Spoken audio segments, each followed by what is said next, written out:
Halo halo guys, kembali lagi bersama kita di Edu Podcast. Jadi di sini kita kedatangan teman-teman dari mahasiswa pendidikan bahasa Inggris. Di sini kita akan mulai perkenalan terlebih dahulu dari sebelah kiri saya oleh Mbak siapa? Perkenalkan, nama saya Salma. Saya Pabalina Pirgin Gustriani. Saya Aziza Dwi Astuti. Dan saya sendiri Amran Razan Maharanis. Jadi di sini kita akan membahas apa itu fast track dan bagaimana proses pembuatan rubrik education. Jadi di sini kita akan membicarakan fast track dulu. Okay, so as I know from the interview earlier, fast track is percepatan dari pembelajaran S1 dengan S2, yang mana dalam jangka waktu 5 tahun mahasiswa tersebut bisa lulus dengan 2 gelar, magister dan master. Lalu untuk Mbaknya ada yang mau menambahkan? Mungkin apa ya, S2 ini kayak fast track ini mempermudah mahasiswa untuk melakukan S2 dengan jangka waktu yang 5 tahun, karena kalau untuk reguler sendiri itu kan waktunya 6 tahun, dan juga kalau reguler sendiri itu nanti tesisnya berbeda dengan S1. Kalau nanti yang fast track ini kita bisa melanjutkan tesis yang dari S1 dilanjutkan lagi ke S2 gitu. Jadi kayak bersambung gitu loh. Oh, Oh ya benar. jadi seperti kayak misalnya ini kita lagi proses pembelajaran dari S1, kita bisa Ya. membersamai Lanjut. dengan S2 itu. Betul sekali. Tapi ada syarat-syaratnya nggak sih Mbak? Kalau syaratnya itu kayak tes TOEFL Ya minimal itu 475. Iya 75. 475. Dan SKS-nya kemarin 120 iya, kalau nggak salah ya. iya. Itu harus minimal. Jadi TOEFL 475. Ya. Lalu apa tadi? SKS. SAS 120 minimal. Ya. Lalu IPK untuk IP IP itu 3,25. 3,25. Oke, menarik sih. Jadi untuk mengikuti program fast track itu ada ketentuan nggak kalau misal harus ada di semester 7 atau berapa gitu? Untuk pemulai fast track ini Dari awal ya, maksudnya udah ada kontribusi dari mahasiswa dan dosen gitu kalau iya. dari awal. Jadi nggak harus mendadak gitu kan. Jadi semester 6 itu 6 itu harus sudah selesai semua dokumen. Terus udah ada persiapan buat apa yang mau diteliti. Jadi nanti bisa langsung di-ACC sama dosen pembimbingnya nanti. Gitu. Terus mungkin ini kali ya, sekarang membahas buat proses pembuatan konten video. Dari yang pertama itu ada kita bikin pertanyaan, kita membuat pertanyaan tentang fast track, dan kita ini dibagi, maksudnya ada yang bagian pertanyaan, terus video, visual dan lain-lain. Mungkin Mbak Fabio yang Dari pertanyaan dulu nih. ada kendala nggak sih dalam pembuatan pertanyaan? Kalau dari aku pribadi sih, dalam pembuatan pertanyaan tuh nggak ada kendala. Karena kan sebelum aku bikin pertanyaan tuh, aku searching dulu tuh di website kan. Harus cari tahu dulu tentang fast track tuh gimana sih. Jadi kan nggak asal-asal bikin pertanyaan gitu kan. Nah untuk nggak ada sih untuk masalah kendala atau apa gitu. Lancar aja dalam bikin pertanyaannya. Berarti masih aman ya? Masih aman. Oke. Kemarin saya tuh ke itu mampir bersama Mas Enggar, mahasiswa pendidikan bahasa Inggris juga. Kita di mana? Adalah sebuah kafe kan, situ kita berbicara tentang bagaimana sih fast track itu. Dan menurut saya tuh Mas Enggar itu dengan lancar dia menerangkan fast track, dia dengan pede dan jelas, jadi kayak hampir tidak ada kendala. Jadi ya menurutku Mas Enggar itu perfect. Lalu Apa? Terus untuk ada kendala nggak sih untuk pembuatan apa namanya content writing buat artikel ini?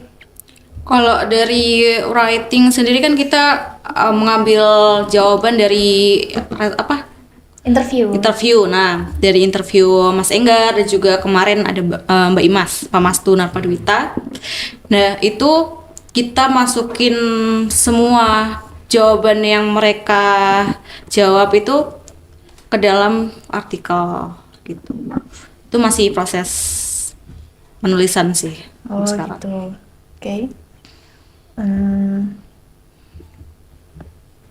Jadi gimana? Untuk ini interview Mbak Mbak Imas, Mbak Imas. itu gimana kemarin? Kalau kendala sih nggak ada ya. Tapi Mbak Imas tuh orangnya asik banget. Jadi kayak dibawa enjoy aja antara interview sama narasumbernya. Banyak sih informasi yang didapat dari Mbak Imas kemarin. Contohnya kayak apa namanya, keuntungan-keuntungan setelah join ke fast track itu. Contohnya ya seperti tadi kayak penelitian itu jadi lebih mudah. Terus kita kan nanti kalau join fast track dari awal udah melakukan tes TOEFL tadi. Nah nanti kalau buat pendadaran, buat lulus nanti di S1 udah nggak perlu lagi melakukan tes TOEFL gitu. Karena batasnya juga 1 tahun. Ya kan? Iya, jadi masih oke lah ya.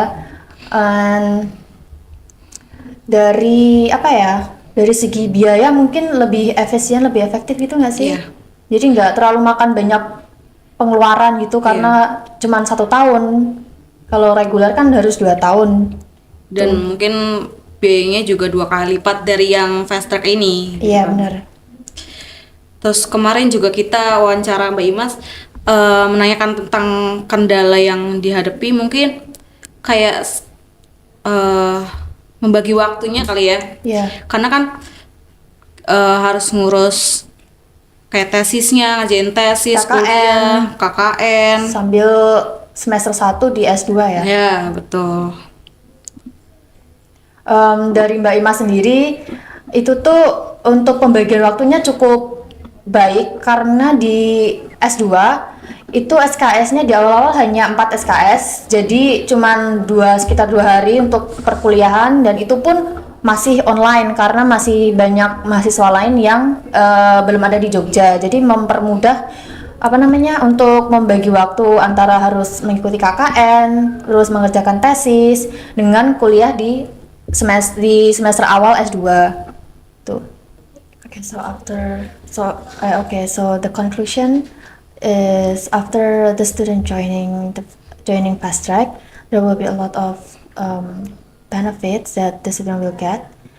For the most important is in 5 years the students will get 2 degrees, magister and master, and for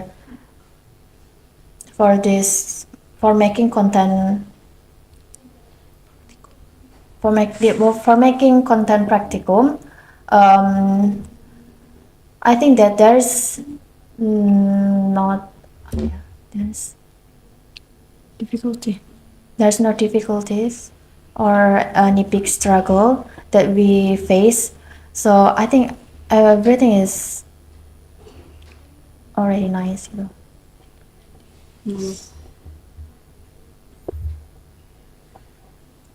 Everything's run well. Yeah, everything's run well gitu.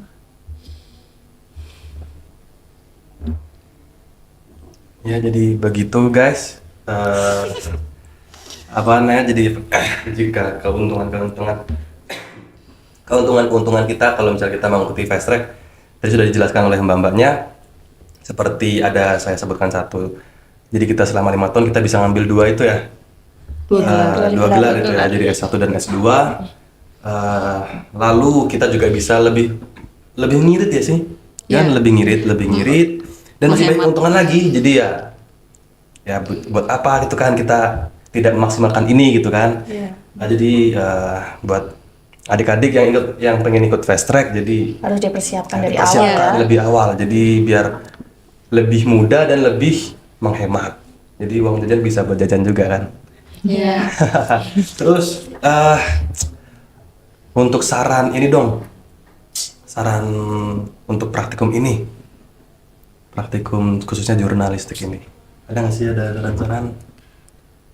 Mungkin lebih disiapin aja sih kontennya mau gimana, terus isinya mau apa.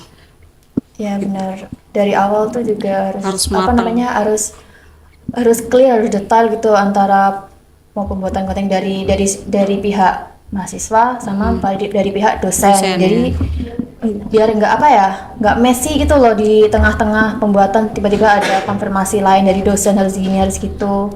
Jadi daripada mengulang-ulang lebih baik harus dikonfirmasi lebih dahulu dengan dosennya. Jangan sampai miskom gitu kan. Iya. Iya. benar. Miskom nggak enak. Oke, jadi begitu saja ya. Jadi untuk kesimpulannya bisa didengarkan di podcast ini dan simpulkan sendiri.